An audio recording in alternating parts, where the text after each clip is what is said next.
Okay, this is how you take off the faceplate for your PS5 controller.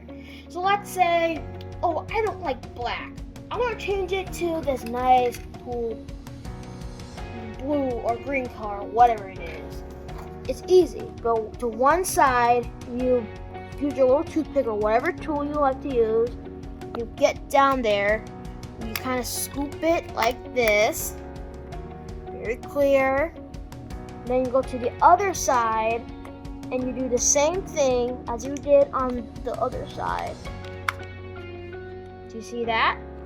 Then you go to the middle and you swipe it towards pieces that are clipped off.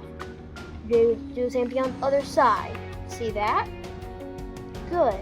You might want to go a little bit until you start hearing clicks.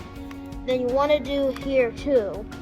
Don't forget, this is a little tiny piece.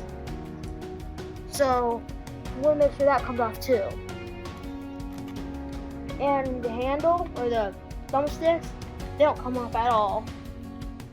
You simply use the toothpick or whatever you want to use and sort of just curve it off and take it off. Now you don't want to break it, but it should be fine taking it off. See that? It's more simpler to put it on than taking it off.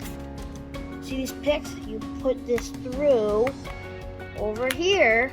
It's important you do that first, and then you start clipping on the other sides and the front.